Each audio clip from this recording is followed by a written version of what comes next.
आबांचे बंधू आणि मी आबांच्या समोर होतो. डॉक्टर सगळे प्रयत्न करत होते.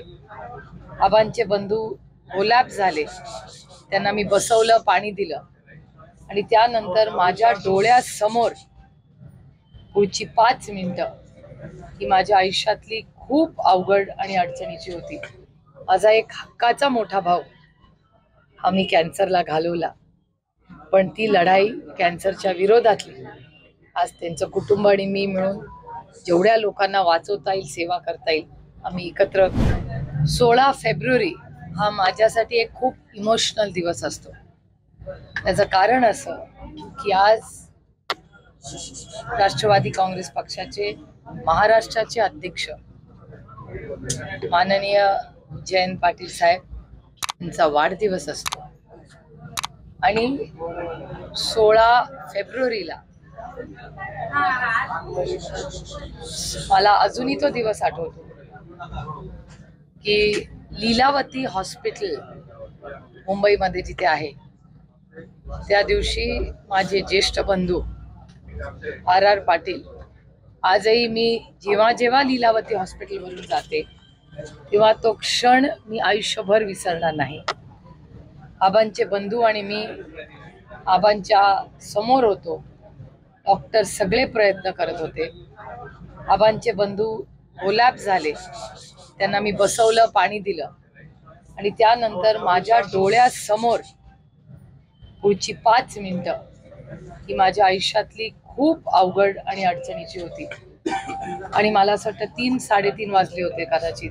तेवढ्यात तोच मला अजून तो वेळही आठवतोय आणि मी डोळे बंद केले की तो क्षण ते जणू काय काल झाला असं माझ्या डोळ्यासमोर उभं राहतं. आणि RR आबाचा हार्टबीट 80 वरनं 0 आलेली मी माझ्या डोळ्यांनी पाहिलेली. त्याच्यामुळे 16 फेब्रुवारीला तो अनुभव. आबा जेव्हा गेले तेव्हा एकटी मी तिथे उभी होती. वहिनी आणि त्यांची मुलगी त्या मंदिरात गेल्या होत्या. त्यांची फॅमिलीला कळत होतं की हे खूप अडचणीचा काळ आहे. त्या दोघी प्रार्थना करत होत्या. आबांचे बंधू कोलॅप्स झाले होते आणि रडत होते ओक्साबोक्शी, आणि तिथे मी समोर उभी होते आणि डॉक्टर सगळे प्रयत्न करत होते आणि लीलावतीच्या डॉक्टरांनी शेवटच्या क्षणापर्यंत प्रयत्न केले. आणि आपलं दुर्दैव, आपण त्या दिवशी आबांना वाचू शकलो नाही. आणि तो दिवस आणि आजचा दिवस मी जेव्हा जेव्हा लीलावतीवरनं जाते, किती वेळा गेले तरी आबाची आठवण.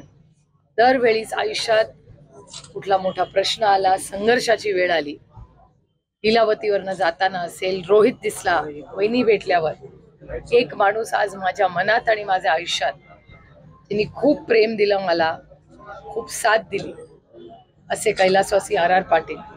त्यांचं जे योगदान, प्रेम, नातं हे माझ्याकडून आयुष्यभर मी विसरणार नाही. माझा एक हक्काचा मोठा भाऊ हा मी कॅन्सरला घालवला, पण ती लढाई कॅन्सरच्या विरोधातली. आज त्यांचं कुटुंब आणि मी मिळून जेवढ्या लोकांना वाचवता येईल, सेवा करता येईल, आम्ही एकत्र त्याच्यात काम करतो. आणि आज मला अभिमान वाटतो की ज्या आमच्या सुमन वहिनी कधी त्या पुढे कधीही आल्या नव्हत्या, त्या आबांच्या राजकारणातही नव्हत्या, अतिशय सुसंस्कृत अशा आमच्या बहिणी, त्या एवढा मोठा प्रश्न आल्यानंतर, एवढं त्यांच्यावर दुःख कोसळलं तरी राज्याच्या सेवेसाठी त्या बाहेर आल्या. अतिशय उत्कृष्ट आमदार म्हणून सुमन वहिनींनी जे काम केलं त्याबद्दल खरंच वहिनींचं कितीही कौतुक केलं तरी कमीच आहे. सुमन वहिनी आमच्यासाठी एक आदर्श आहे.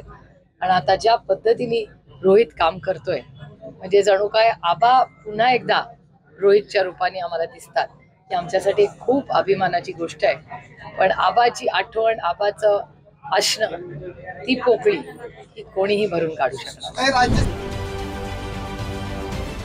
राजकारणातील प्रत्येक अचूक बातमीचे सर्वात आधी अपडेट्स मिळवण्यासाठी सरकारनामाच्या सर्व सोशल मीडिया प्लॅटफॉर्मला लाईक, फॉलो आणि सबस्क्राईब करा.